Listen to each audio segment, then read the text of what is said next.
इतने सारे स्टूडेंट जो सुसाइड के हैं उन पे भी एक शब्द नहीं बोल रहे वो। इसमें लिखा हुआ है मोदी तुम मेलोडी चॉकलेट खाओ, देश के बच्चों का भविष्य मत खाओ। वो इस्तीफा देंगे तो धीरे धीरे और चीज भी बदलेगी। जैसे वो इस्तीफा देंगे तो लगेगा सरकार को कि ठीक है वो इस्तीफा दिए हैं, अगर इसमें कुछ खराबी हुई तो वो भी इस्तीफा देंगे, लेकिन वो दे नहीं रहे हैं इस्तीफा।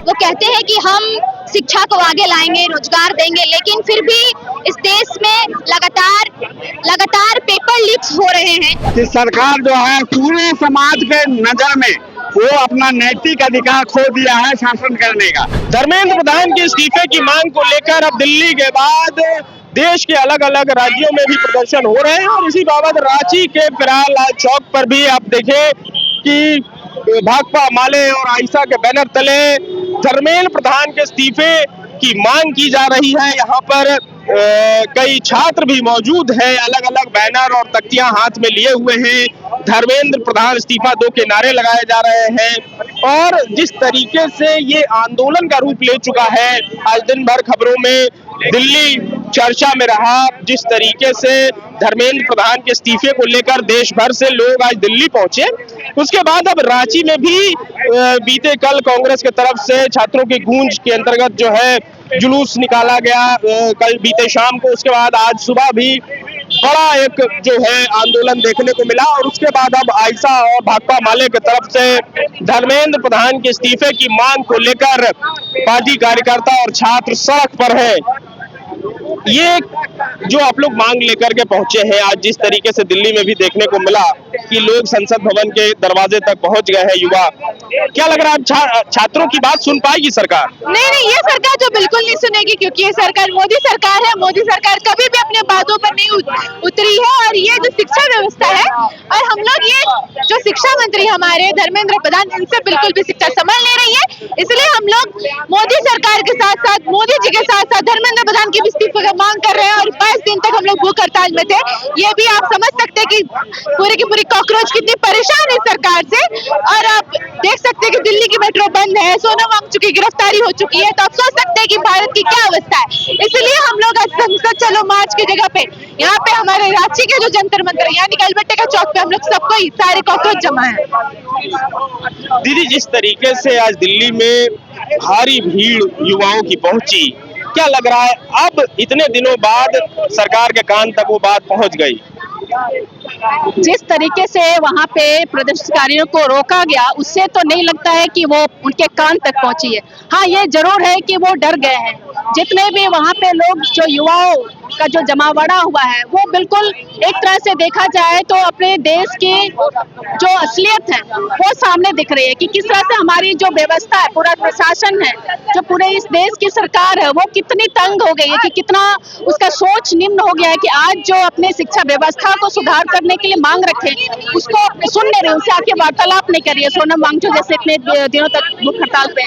और ये हमारे लिए सोचने की बात है कि शिक्षा ये कौन सी बड़ी बात है, मतलब कि इसके बजाय कि पूरी शासन प्रशासन वहाँ पे उस प्रदर्शनकारियों को रोकने में लगी है। और यहाँ पे जो मांग किए जा रहे हैं कि वो शिक्षा मंत्री को, मतलब ये धर्मेंद्र प्रधान को, उसको इस्तीफा की जो मांग कर रही है, वो इस्तीफा देने में क्यों इतना देरी हो रहा है, क्यों उसमें उतना सोचना पड़ रहा है? क्योंकि ये अगर कोई और जगह की बात होती तो ये वहाँ पे स्वाभाविक रूप से देश, सरकार, प्रशासन खुद इस बात की चिंता करता है कि अपनी शिक्षा व्यवस्था, अपने देश के युवाओं का भविष्य को कैसे सुरक्षित बनाए। तो ये बहुत जरूरी है इस पे। इसीलिए हम सभी यहाँ पे आकर के सारे युवाओं के साथ में यहाँ खड़े हैं कि हमारे देश की सरकार इस पे ध्यान दे, इस पे संज्ञान ले और हमारे जो युवाओं का भविष्य को सुरक्षित करे। ठीक है, देखिए एक युवा यहाँ पर मौजूद है, क्या नाम है आपका? मेरा नाम लवली है। ये बोर्ड बड़ा इंटरेस्टिंग है, क्या लिखा हुआ है इसमें? इसमें लिखा हुआ है मोदी तुम मेलोडी चॉकलेट खाओ, देश के बच्चों का भविष्य मत खाओ। कहने का मतलब ये है कि ये देश हमारा है, यहाँ भारत देश के बच्चे सारे हमारे हैं, इनका भविष्य से आप खिलवाड़ ना करें। जिस तरीके से आज दिल्ली में आंसू गैस के गोले छोड़े गए, लाठीचार्ज की गई, क्या लग रहा है सरकार सुनेगी आप लोगों की बात? सुनेगी, जरूर सुनेगी। उम्मीद है जरूर सुनेगी।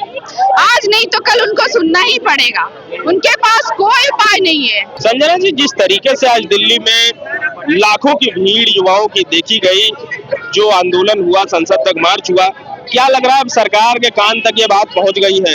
सरकार के कान तक तो बात पहुंच गई है, हालांकि सरकार इस पर कोई बयान नहीं दे रही है।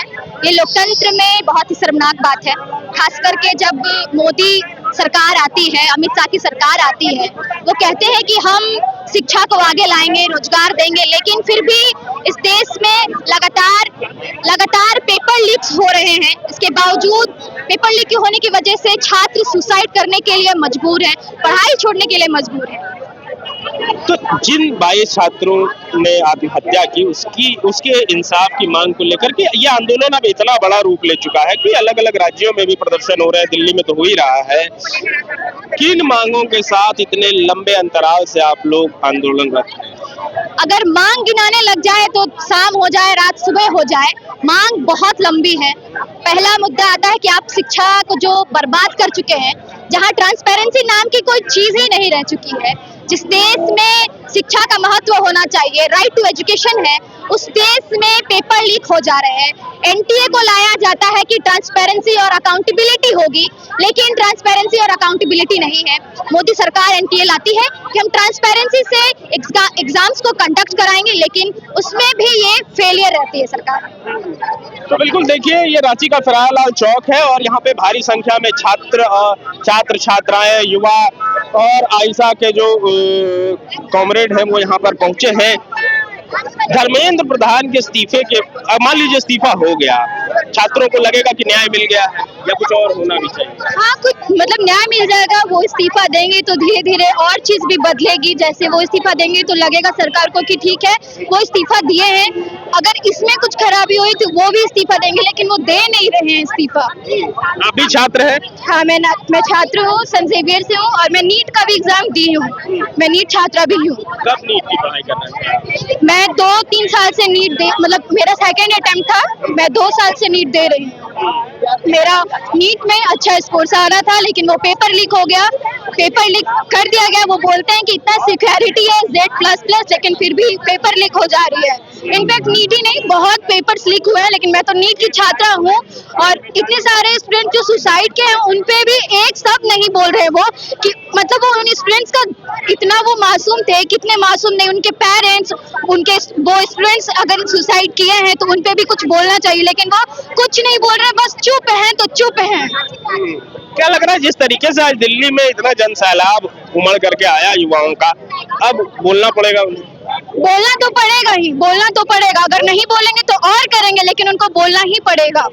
देखिए, कान में बात पहुंचना नहीं पहुंचना ये तो उनकी कमजोरी या उनका इरादे की बात है, लेकिन एक बात आप समझ लीजिए, वो है कि पहली बार ऐसा हुआ कि सरकार जो है पूरे समाज के नजर में वो अपना नैतिक अधिकार खो दिया है शासन करने का।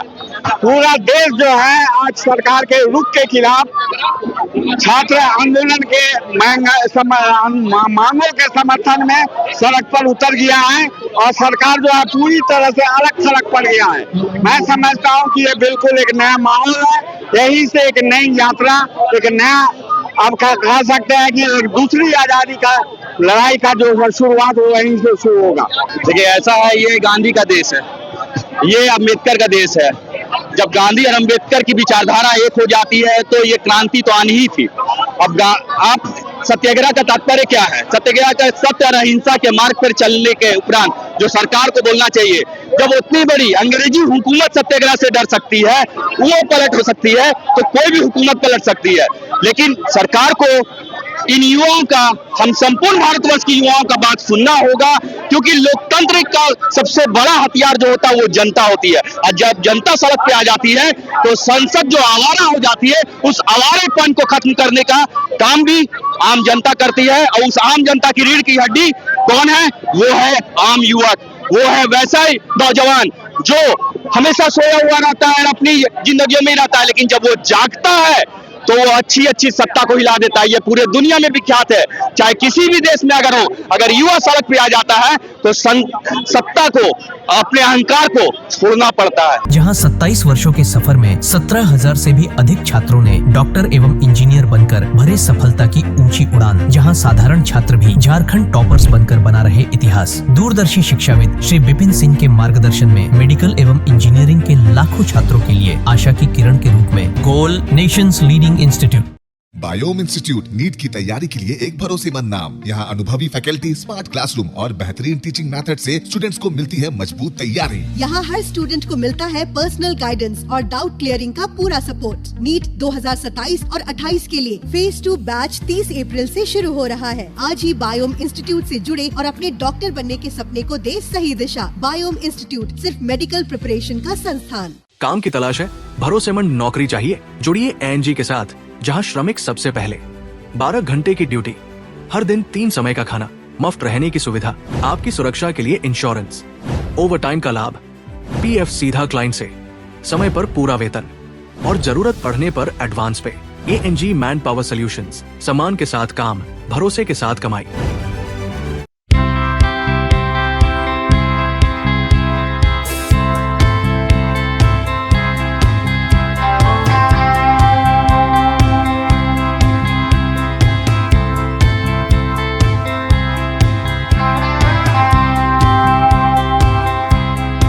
followup.in. Like, share, and subscribe. www.thefollowup.in